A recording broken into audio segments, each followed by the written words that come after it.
Oke, kembali lagi di video pembelajaran pada mata kuliah pengembangan pembelajaran matematika. Di video kali ini saya akan menjelaskan tentang pemecahan masalah matematika. Nah, matematika itu berkaitan dengan masalah-masalah dan tujuan utama siswa belajar matematika di sekolah adalah untuk memecahkan masalah-masalah matematika. Ini saya kutip dari Dr. Jackson Meiring. Yang pertama, kita harus tahu mengapa pemecahan masalah. Alasan yang pertama adalah siswa perlu memiliki kemampuan memecahkan masalah karena kemampuan tersebut adalah kompetensi dasar yang harus dimiliki siswa dalam belajar matematika. Jadi, pemecahan masalah adalah kompetensi dasar. Nah, kompetensi selanjutnya seperti apa? Nanti akan dipelajari. Nah, masalah matematika itu punya dua bentuk. Yang pertama itu sifatnya rutin dan yang kedua adalah non-rutin. Nah, di sini ada contoh soal. Yang pertama itu adalah X tambah 3 ditambah X tambah 7 kurang dari sama dengan 30, tentukan nilai X. Dan yang kedua bentuknya soal cerita. Ya. Kemudian yang nomor 3 itu bertujuan untuk menjelaskan punya kaitannya dengan nomor 2, yaitu apakah jawaban pada nomor 2 itu sifatnya tunggal atau solusinya hanya satu. Nah, salah satu dari kedua soal ini, yang mana pada nomor 1 dan nomor 2 adalah soal rutin atau non-rutin. Jadi bisa saja nomor 1 itu rutin atau nomor 2 non-rutin. Nah, itu kita harus tahu karakteristik dari apa itu soal rutin dan non-rutin. Nah, untuk lebih jelasnya perhatikan penjelasan berikut. Sekarang kita akan belajar manakah yang merupakan soal non-rutin dan soal rutin. Nah, karakteristik dari soal rutin itu adalah jawaban soal dapat langsung segera dijawab oleh siswa. Maka ada formula tertentu, rumus tertentu yang dapat langsung dijawab. Sedangkan kalau masalah matematika yang sifatnya non-rutin, jadi dikatakan seperti itu, maka siswa tidak langsung mengetahui, maka tidak ada informasi, rumus atau aturan tertentu yang dapat digunakan secara langsung oleh siswa. Tentu ada pengetahuan awal yang dimiliki oleh siswa, namun untuk menyelesaikan masalah tersebut diperlukan keterampilan siswa dalam membuat model matematika. Nah, model matematika yang dimaksud adalah siswa itu harus mengkonstruksi ide dan membuat soal tersebut dalam model matematika atau dalam bentuk matematika untuk menyelesaikannya. Nah, kita lihat nomor 2 dan nomor 1 di sini.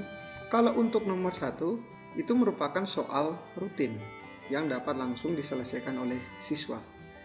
Jadi untuk nomor 1 itu mereka cukup membutuhkan yang namanya konsep tentang pertidaksamaan. Maka cara menjawabnya adalah X tambah 3 tambah X tambah 7 kurang dari sama dengan 30. Maka ini adalah 2X. Oke, tambah 10 kurang dari sama dengan 30, maka 2x-nya kurang dari sama dengan 20, sehingga x-nya kurang dari sama dengan 10. Nah, dengan aturan pertidaksamaan, soal ini bisa langsung diselesaikan. Nah, pada yang nomor 2, itu tidak bisa langsung diselesaikan, maka harus diketahui dulu maksud dan tujuan soal. Pertama, kita lihat informasinya. Selisih umur Mika dan Brenda adalah 4 tahun. Oke. Berarti salah satu di antara mereka pastilah lebih tua. 4 tahun. Oke. Kemudian jika umur mereka berdua dijumlahkan pada 3 tahun mendatang tidak lebih dari 30 tahun. Perhatikan kata ini. Tidak lebih dari 30 tahun. Artinya apa? Kurang dari boleh, sama dengan 30 juga boleh. Kalau lebih justru malah tidak boleh. Oke ya. Berapakah umur Mika sekarang? Berarti yang ditanyakan adalah umur Mika. Maka kita harus mengkonstruksi idenya dengan cara permisalan. Jadi, misalkan umur Mika itu adalah X. Kalau umur Mika adalah X, maka umur Brenda pastilah X tambah 4. Nah, di sini kan awalnya kita tidak tahu siapa yang lebih tua. Namun dengan permisalan ini kita juga hanya sebatas mengasumsikan bahwa Brenda lebih tua. Oke, lebih tua 4 tahun. Jadi bentuknya seperti ini. Karena Brenda lebih tua 4 tahun, maka umur Brenda itu adalah umur Mika, yaitu X ditambah dengan 4. Kemudian pada 3 tahun mendatang,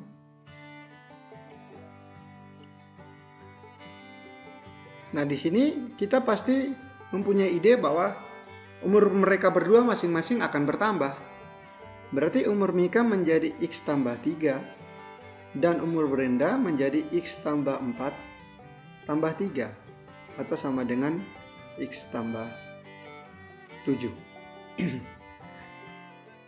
Nah, dari yang tadi saya jelaskan, maka pemecahan masalah ini melibatkan proses kognitif, yang mana siswa akan berpikir bagaimana mengkonstruksi itu, sehingga menjadi seperti ini. Nah, selanjutnya pada nomor 3, masalah ini melibatkan berbagai pengetahuan yang saling terkait ya. Berarti dia melibatkan bagaimana mengkonstruksi ide, kemudian bagaimana mengkaitkan antara konteks masalah dengan solusi permasalahan yang tepat. Nah, ini terlihat pada bagaimana dia mengkonstruksi umur mereka 3 tahun mendatang. Kemudian, dari informasi ini diperoleh bahwa kalau 3 tahun mendatang itu, usia mereka tidak lebih dari 30. Nah, ini mengkaitkan dengan konsep pertidaksamaan tadi. Berarti model matematika usia mereka 3 tahun mendatang itu jika dijumlahkan, maka umur Mika itu adalah X tambah 3 dijumlahkan dengan umur Brenda yaitu X tambah 7 tadi, tidak boleh sama dengan 30 tahun. Oke? Maka kalau dia sudah model seperti ini, bisa diselesaikan. Maka ini menjadi 2X tambah 10 kurang dari sama dengan 30. Maka 2X itu kurang dari sama dengan 20. Maka X kurang dari sama dengan 10. Ya, ini adalah solusi. Sekarang kita perhatikan soal nomor 1 dan nomor 2. Terlihat bahwa antara nomor 1 dan nomor 2 itu penyelesaiannya sama, namun pada nomor 1 bisa diselesaikan secara langsung, pada nomor 2 harus mengkonstruksi ide. Nah, ketika siswa melakukan kesalahan dalam pengkonstruksian ide, maka siswa tidak mampu untuk menyelesaikan masalah. Nah, hal inilah yang merupakan fungsi dari poin 2, poin 3, dan poin 4 bekerja. Dia melihat kondisi saat ini adalah umur Mika dan umur Brenda, dan kondisi dan tujuan yang akan dituju. Tujuannya adalah ini. Pada 3 tahun mendatang, usia mereka tidak boleh kurang dari 30 dan umur Mika sekarang. Nah, umur Mika sekarang yaitu X yang kurang dari sama dengan 10. Dengan demikian ada keterkaitan antar konsep yang nampak pada nomor 3 ini. Konsep apa? Konsep pertidaksamaan. Sehingga dapat diketahui bahwa jawaban nomor 3 ini jelas bahwa dia tidak tunggal. Karena himpunan penyelesaian, berarti ada konsep himpunan juga. Himpunan penyelesaiannya itu adalah usia Mika itu adalah bilangan bulat. positif yang kurang dari sama dengan 10. Berarti 0, 1, 2, dan sampai dengan 10. Kenapa demikian? Bukan bilangan lain, karena konsep tentang umur itu adalah bilangan non-negatif. Tidak mungkin usia seseorang itu negatif 1. Usia seseorang negatif 5. Tidak mungkin. Kemudian kenapa bilangan bulat? Karena usia seseorang tidak mungkin pecahan. Seperti itu. Apalagi bilangan imajiner, ya jelas tidak mungkin.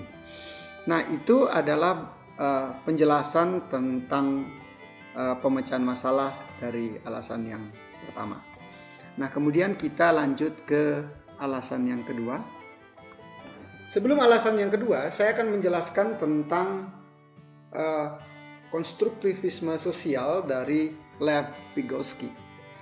Nah, di sini dia menjelaskan bahwa setiap individu itu dalam proses pemecahan masalah di sekolah harusnya berada pada zone of proximal development, yang artinya dia adalah harus soal itu atau masalah itu harus berada pada zona proksimal perkembangannya, ya, atau perkembangan zona proksimal. Nah, di sini siswa saat mengikuti pembelajaran ini dilambangkan dengan garis hijau ini atau kemampuan siswa di saat itu.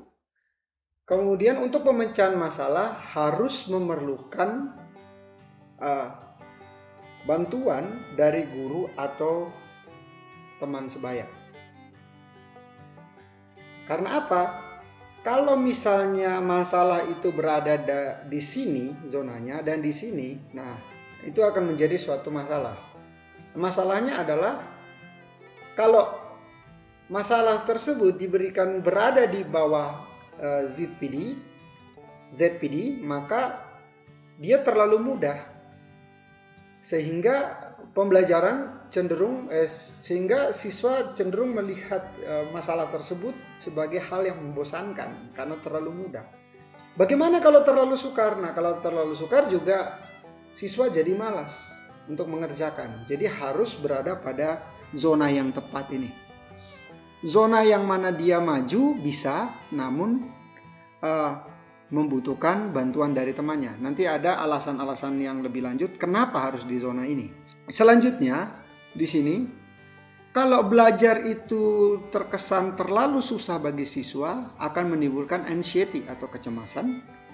Tapi kalau belajar itu terlalu mudah, itu akan terlihat terlalu mudah atau boredom. Ini kurang ya. Ketika dia melampaui zona ini, maka siswa tersebut akan berada pada learning to automatization atau dia dapat belajar tanpa bantuan orang lain.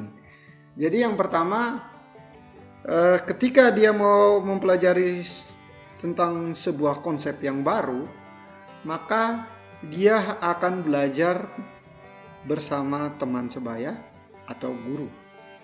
Ketika dia menanjak satu tahapan di sini dan berhasil keluar, maka dia akan memperoleh suatu kompetensi baru, yaitu dia dapat belajar secara independen.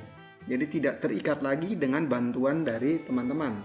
Nah, ketika belajar itu sudah berhasil atau sudah mampu melampaui zona proximal development, maka belajar itu menjadi suatu hal yang secara otomatis. Nah, ini tadi saya mengkategorikan ini sebagai soal rutin dan ini non rutin. Di sini saya punya pertanyaan untuk dijawab oleh teman-teman sekalian, apakah ada pada suatu ketika masalah yang non rutin itu dapat menjadi masalah rutin, gitu ya.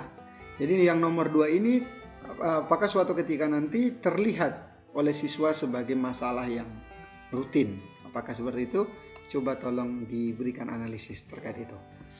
Nah, kemudian yang berikutnya saya akan menjelaskan bahwa kalau seperti itu, cobalah kita kaitkan dengan teori perkembangan kognitif dari Piaget, yang mana seiring dengan perkembangan usia maka seseorang punya kemampuan khususnya untuk matematika itu dari tahap yang tidak formal menjadi formal. Jadi kalau misalnya seseorang yang sudah berada pada tingkat perkembangan kognitif formal, namun pada kenyataannya misalnya pada usia 12 tahun dan dia belum sampai ke zona itu, atau misalnya saja adakah di antara kalian yang merasa bahwa saya sudah berusia sudah 17 tahun namun belum dapat menyelesaikan masalah-masalah di sekolah dasar. Nah, di manakah zonamu? Dengan demikian muncullah pertanyaan bahwa apakah ada hubungan antara zona of proximal development seseorang itu berkembang sesuai dengan usia atau sesuai dengan perkembangan intelektualnya atau perkembangan kognitifnya. Kira-kira seperti itu. Selanjutnya, mengapa pemecahan masalah? Alasan yang kedua adalah siswa dapat mengembangkan sikap tekun dan pantang menyerah melalui belajar menyelesaikan masalah matematika. Nah, di sini ada dua soal. Tentu saja yang pertama adalah soal rutin karena dapat diselesaikan dengan cara, kalau soal ini berarti kita samakan penyebutnya ya. Berarti ini X ini saya rubah menjadi 3X per 3 ditambah dengan sepertiga X itu sama dengan 20. Terus kemudian yang ini sama dengan X per 3 ya. Bentuknya sama berarti karena pembilangnya sudah sama maka ini menjadi 4X per 3 sama dengan 20. Maka X sama dengan 20 dikalikan 3 per 4. Nah, berarti ini bisa disederhanakan, ini 1 ini 5, maka X itu adalah 15. Nah, ini terlihat soal yang rutin. Nah, di sini saya pakai istilah sikap yang tekun dan pantang menyerah. Nah, sekarang sikap yang tekun dan pantang menyerah itu akan nampak ketika seorang siswa mencoba untuk menyelesaikan nomor 2 ini. Nah, sekarang tugas kalian adalah memposisikan diri sebagai siswa untuk mencoba menyelesaikan soal nomor 2 ini, dibaca, di screenshot. Kemudian di manakah letak masalah ini sebagai sarana untuk dapat mengembangkan sikap tekun dan pantang menyerah. Coba untuk diselesaikan ya. Oke, kita ke alasan yang ketiga. Nah, alasan yang ketiga itu adalah siswa dapat memiliki kemampuan berpikir kritis dan kreatif. Tentu saja ada perbedaan antara sikap kritis dan kreatif. Ya. Nah, sekarang tugasmu adalah bagaimana berpikir kritis itu. Kemudian yang kedua adalah kreatif. Nah, bagaimana sikap kreatif atau cara berpikir kreatif yang dapat digunakan seseorang untuk pemecahan masalah matematika. Nah, itu ada pada soal yang nomor 1 ini untuk alasan yang ketiga. Maka silakan Anda membaca, menyelesaikan soalnya, dan coba jelaskan di manakah letak berpikir kritis dan berpikir kreatif yang digunakan untuk menyelesaikan soal ini. Maka yang pertama-tama kalian lakukan adalah mencari tentang apa itu berpikir kritis dan kreatif dan kaitannya dengan soal ini. Oke ya, coba diselesaikan. Kemudian yang berikutnya adalah alasan keempat. Itu masalah matematika mendorong siswa untuk melakukan pengaitan antar konsep. Sudah sama yang seperti tadi di nomor 1, konsep matematis, sehingga konsep tersebut bermakna.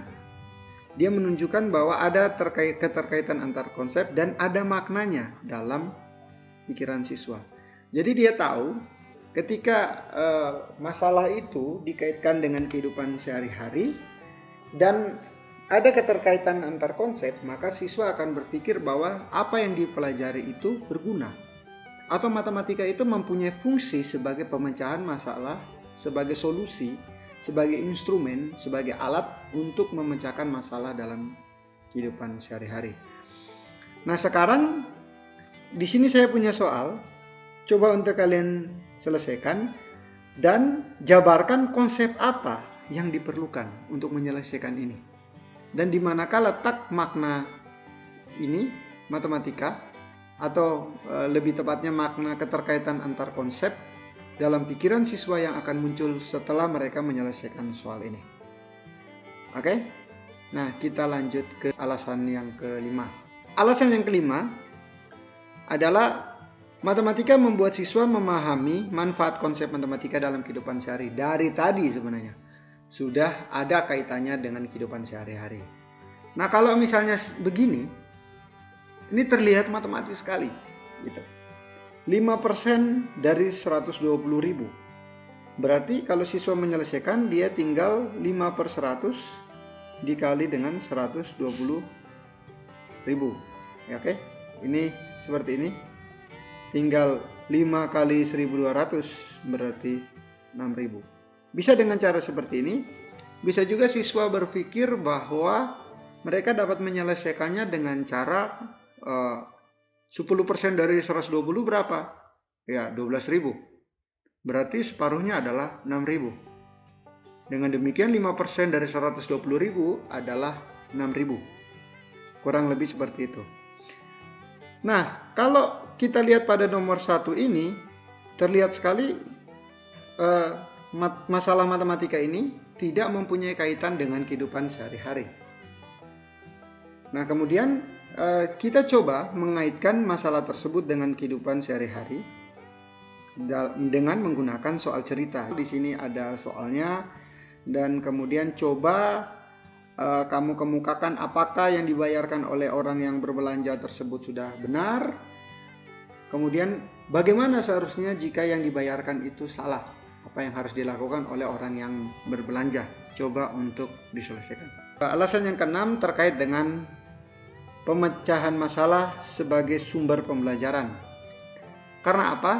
Pembelajaran yang menggunakan masalah memberikan kesempatan pada siswa untuk mengembangkan kepercayaan diri, kemampuan komunikasi, dan kemampuan bekerja sama. Jadi, coba didesain proses pembelajaran yang mana menghadirkan masalah kontekstual itu ke dalam proses pembelajaran yang ada di dalam kelas, bukan sebagai tugas individu, namun sebagai tugas kelompok. Nah, hal tersebut nanti siswa mencoba untuk melakukan penggabungan ide untuk memecahkan masalah. Dalam proses bekerja sama ini, selama proses pembelajaran, tentu saja dapat memberikan kesempatan bagi siswa untuk mengembangkan kepercayaan diri. Jadi dia tahu bahwa misalnya kalau saya tidak bisa menjelaskan, saya punya guru yang dapat memberikan bantuan, atau saya punya teman yang memberikan bantuan ataupun ide. Nah, bisa saja ide dari setiap individu akan saling melengkapi. Dan kemudian dalam proses penyampaian ide dapat melatih siswa untuk meningkatkan kemampuan komunikasi. Dan komunikasi yang dimaksud adalah komunikasi matematis, yang mana mereka mencoba untuk menyampaikan ide-ide matematis lewat proses komunikasi. Dan tentu saja di sana harus ada teamwork, sehingga masalah tersebut dapat menjadi tanggungan bersama dan bisa diselesaikan bersama-sama. Oke ya, itu adalah 6 alasan mengapa pentingnya pemecahan masalah dalam pembelajaran matematika. Dan yang terakhir adalah tugas. Yang pertama adalah kalian harus presentasikan kembali informasi yang tadi secara lengkap. Kemudian ketika dalam proses dalam saya menjelaskan itu ada pertanyaan, maka tolong dijawab. Kemudian itu ada pada nomor 2. Kemudian nomor 2 itu jawaban pertanyaan itu dengan analisis yang harus kritis, kemudian memberikan contoh atau teori yang menunjang, misalnya tadi tentang berpikir kreatif dan berpikir kritis. Kemudian selesaikan setiap soal, dan dengan menyelesaikan setiap soal pada slide, dapatkah kalian merumuskan bagaimana strategi pemecahan masalah matematika yang baik? Pemecahan masalah matematika yang baik itu harus seperti apa? Oke, boleh dari pendapatmu, boleh dari teori yang lain. Kemudian yang nomor 5, dapatkah soal rutin ini berubah menjadi non-rutin? Jelaskan alasanmu. Oke. Kemudian yang terakhir adalah berikan 5 contoh soal rutin dan bentuk non-rutinnya, sama yang seperti tadi. Tadi yang contoh yang nomor 1, saya berikan contoh rutin seperti apa dan contoh non-rutin yang seperti apa. Coba dikonstruksikan soal yang seperti itu. Oke ya, seperti itu penjelasan dari saya. Tetap semangat, tetap kerja keras, Tuhan memberkati.